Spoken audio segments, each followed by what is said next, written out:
2024 तक BJP government से हरियाणा के ज्यादातर लोग नफरत करने लगे। वो लोग किसी भी तरीके से बीजेपी गवर्नमेंट को पावर से हटाना चाहते थे। लेकिन जब 2024 के इलेक्शन का रिजल्ट आया, सब शॉक। जिस बीजेपी पार्टी को ये लोग हराना चाहते थे, जिस बीजेपी पार्टी से हरियाणा के ज्यादातर किसान नफरत करते थे, अब वही बीजेपी की पार्टी जीत भी चुकी थी और अपनी सरकार भी बनाने वाली थी। पूरा सिस्टम उड़ा दिया है, चोरी हो रही है। और इसी से रिलेटेड राहुल गांधी ने हाल फिलहाल में एक प्रेस कॉन्फ्रेंस किया जिसका नाम था हाइड्रोजन बम, यानी कि एच फाइल्स या फिर हरियाणा फाइल्स। इस हरियाणा फाइल्स के अंदर राहुल गांधी ने इलेक्शन कमीशन के ऊपर बहुत ही बड़े बड़े इल्जाम लगाए, जिसमें से एक इल्जाम था 25 लाख वोटों की हेराफेरी। लेकिन अगर राहुल गांधी का ये इल्जाम सच है और इलेक्शन कमीशन ने सच में कोई धांधली की है, तो उनके खिलाफ कोई एक्शन हो क्यों नहीं रहा? और अगर राहुल गांधी झूठ बोल रहे हैं, तो इलेक्शन कमीशन राहुल गांधी का कुछ बिगाड़ क्यों नहीं पा रही है? इस वीडियो के अंदर यही चीज तुम्हारी क्लियर हो जाएगी कि राहुल गांधी झूठ बोल रहे हैं कि election commission. Rahul Gandhi versus election commission अभी नया नया नहीं है। इसकी शुरुआत सन 2019 से ही हो गई थी, जब राहुल गांधी ने पहली बार इलेक्शन कमीशन के ऊपर बहुत ही बड़े बड़े आरोप लगाए थे। उन्होंने इनडायरेक्टली कहा था इलेक्शन कमीशन कॉम्प्रोमाइज हो चुका है, इसकी इंडिपेंडेंस पे भी काफी सारे सवाल उठाए थे। और ऐसा इसलिए हुआ क्योंकि उस समय के इलेक्शन कमिश्नर अशोक लवासा ने नरेंद्र मोदी के खिलाफ काफी बड़े बड़े आरोप लगाए। उन्होंने बोला नरेंद्र मोदी ने मॉडल कोड ऑफ कंडक्ट का उल्लंघन किया है। Model conduct of code basically वो रूल है जो नेताओं को धार्मिक और सेनाओं के नाम से वोट लेने से रोकता है। जरा निकाल के लाएं और बताएं देश को कि देखो भाई मोदी ने सेना के नाम पे वोट मांगा। और अशोक लवासा के अनुसार नरेंद्र मोदी ने काफी ज्यादा धार्मिक भाषण दिए, सेनाओं के नाम का इस्तेमाल करके वोट लेने की कोशिश की। क्या आपका पहला वोट वीर जवानों के नाम समर्पित हो सकता है क्या? और इसी से रिलेटेड अशोक लवासा ने जब एक बैठक में बोला हमें नरेंद्र मोदी के खिलाफ कोई न कोई एक एक्शन लेना चाहिए, तो बैठक में बैठे बाकी कमिश्नर ने मना कर दिया। बाकी लोग उनकी बात से डिसएग्री कर रहे थे और ये बोल रहे थे नरेंद्र मोदी ने कोई नियम तोड़ा ही नहीं है। और इसी कारण अशोक लवासा ने एक लेटर लिखा चीफ इलेक्शन कमिश्नर ऑफिसर को और बोला उनकी बातों को दबाया जा रहा है। और जैसे ही उनका ये लेटर गया, उनके घर में इनकम टैक्स की रेड पड़ गई। और जब ये रेड पड़ी, तो वो इस चीज से फ्रस्ट्रेट होकर उन्होंने इस्तीफा दिया और अपने इस्तीफा में लिखा ये है उनकी ईमानदारी की कीमत।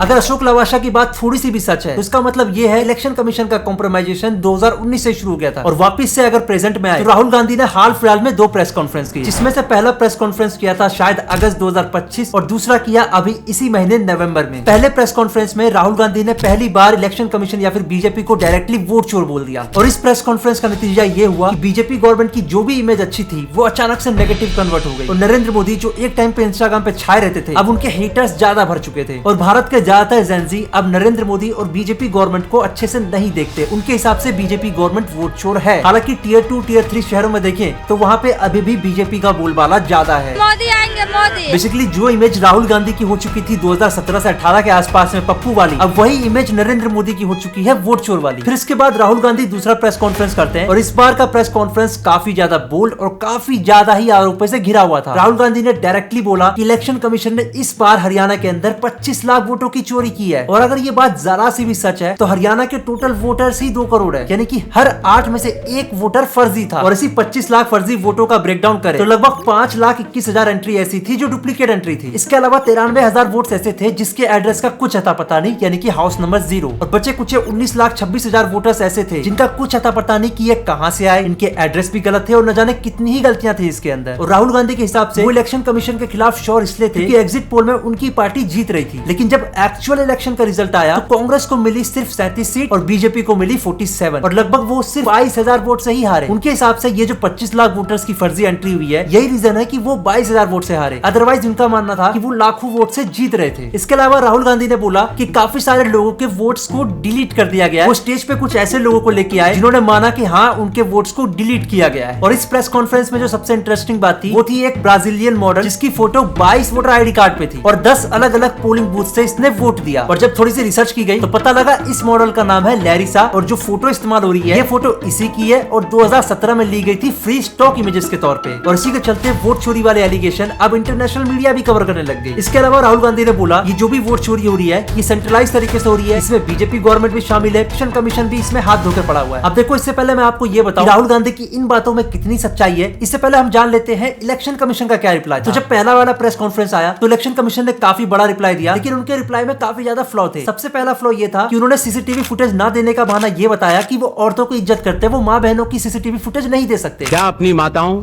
बहुओं, बेटियों सहित किसी भी मतदाता की सीसीटीवी वीडियो चुनाव आयोग को साझा करनी चाहिए क्या? तो बहुत ही निजी चीज है, जो कि अपने आप में ही एक बड़ा ढकोसला है और ये इस तरीके का आंसर है ना जो एक पढ़ा लिखा इंसान कभी नहीं देगा। एक तरफ तो ज्ञानेश कुमार बोलते हैं कि माँ बहनों की सीसीटीवी फुटेज हम नहीं दिखा सकते और दूसरी तरफ खुद ही देखते हैं अपने लोगों के साथ। हड़प ही ऐसी है ना।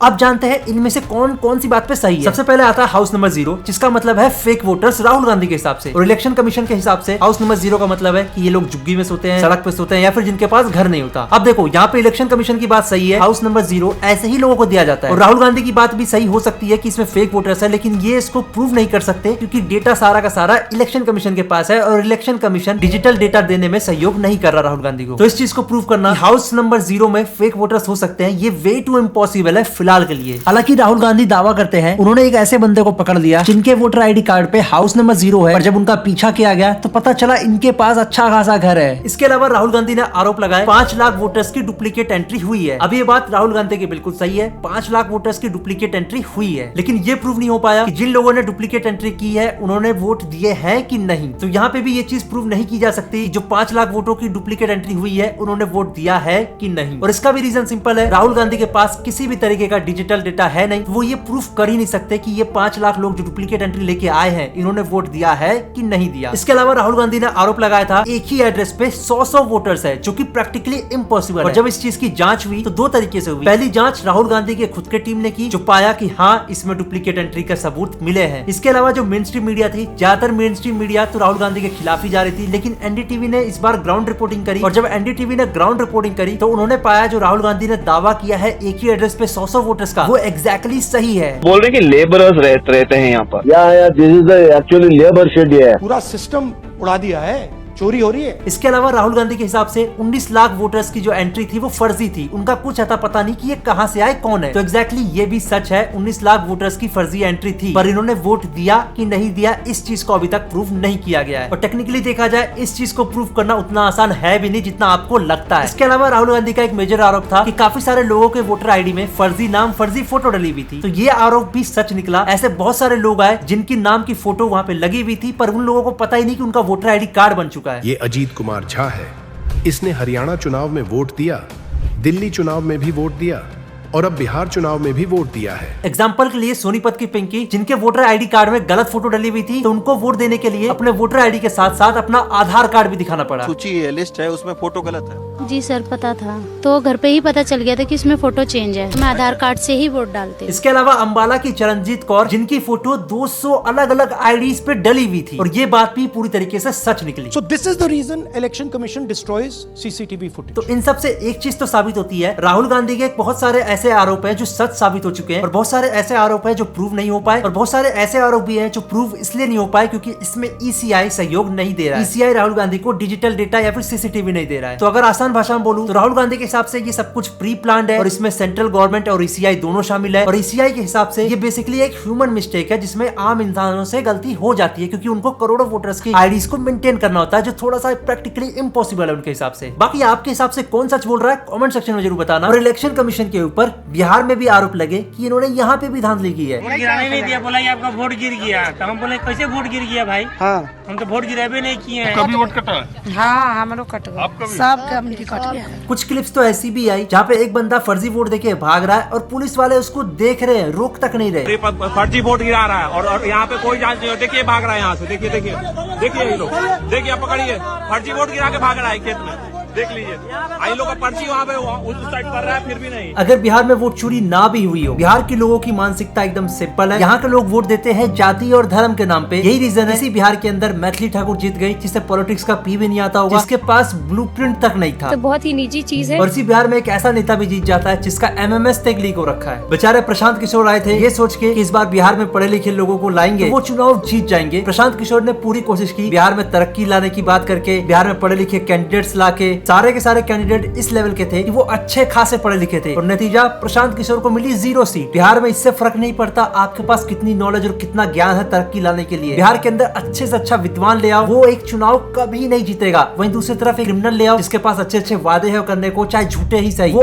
आराम से जीत जाएगा। जिस राज्य में धोनी चाटने वाला गाना ट्रेंडिंग में जाता हो, नीचता की हद है, वो गाना गा रहा है, ये नीचता नहीं है। इसके अलावा चुनाव के टाइम पे ऐसे बहुत सारे सीसीटीवी लीक हुए हैं जिससे पता लगता है चुनाव आयोग में कुछ न कुछ तो गड़बड़ी हुई है पास्ट में, लेकिन इसके बावजूद चुनाव आयोग के खिलाफ कभी कुछ होता क्यों नहीं है, तो ये जानने के लिए आपको थोड़ा पास्ट में जाना पड़ेगा। तो लगभग 2023 से पहले किसी को भी अगर चुनाव आयोग का कमिश्नर बनाना हो, 3 लोगों की सहमति की जरूरत पड़ती थी। सबसे पहला प्रधानमंत्री, दूसरा अपोजिशन का लीडर और तीसरा चीफ जस्टिस ऑफ इंडिया। लेकिन 2023 में बीजेपी ने इस रूल को पूरी तरीके से चेंज कर दिया। चीफ जस्टिस ऑफ इंडिया को हटा के कैबिनेट मिनिस्टर कर दिया, यानी कि अमित शाह। और जब ज्ञानेश कुमार को चुनने की बात आ रही थी, पीएम मोदी और अमित शाह उनके फेवर में थे और राहुल गांधी उनके विरोध में थे, लेकिन 3 में से 2 वोटों की मंजूरी ही चाहिए होती है। तो राहुल गांधी चाह के भी अब किसी भी तरीके से अपोज नहीं कर सकते इन सब चीजों में। इसके अलावा एक और नियम बनाए गए जिसमें ये बताया गया इलेक्शन कमिश्नर के खिलाफ आप किसी भी तरीके से एफआईआर नहीं कर सकते, इनको किसी भी तरीके से आप कोर्ट में नहीं घसीट सकते। चाहे आप इनको कितने भी लीगल नोटिस भेज दो, चाहे इनको कितनी भी सीबीआई से इंक्वायरी आ जाए, इनको जवाब देने तक की जरूरत नहीं। यहीं पे कोई अगर आम बंदा इस तरीके के नोटिस को इग्नोर करे तो उसके खिलाफ पता नहीं कितने केस और लग जाते हैं। और 2023 में बीजेपी इसको आसानी से इसलिए लागू कर पाई, उस समय उनकी पार्टी के पास काफी ज्यादा सीट थी, तो उनको कांग्रेस सीट की जरूरत थी ही नहीं, वो आसानी से कोई भी कानून पास कर सकते थे। लेकिन 2024 के इलेक्शन के बाद जब कांग्रेस के पास भी काफी सारी सीट आ गई तो ये चीज अब चेंज हो चुकी है। लेकिन डेमोक्रेसी तो अमेरिका में भी है, तो अमेरिका के अंदर इस तरीके की चीजें क्यों नहीं हो पाती है? तो इसका एक सिंपल सा रीजन है, अमेरिका के अंदर हर एक स्टेट की जिम्मेदारी होती है वोट करवाने की। वहाँ पे इस तरीके से इलेक्शन कमीशन के हाथ में सब कुछ नहीं होता कि वही सब कुछ कंडक्ट करे। बाकी इस वीडियो के अंदर मैंने कुछ भी ज्यादा डिटेल में नहीं बताया, जो भी बताया शॉर्ट तरीके से बताया, लेकिन कोशिश यही की है कि आपको ये जो election commission versus Rahul Gandhi का लफड़ा चल रहा है इसका समझ में अच्छे से आ जाए। बाकी आशा करता हूँ आपको ये वीडियो पसंद आई होगी। नहीं पसंद आई कोई बात नहीं, बस चैनल को अनसब्सक्राइब मत करना। हम मिलते हैं आपसे अगली वीडियो में, तब तक के लिए सायोनारा।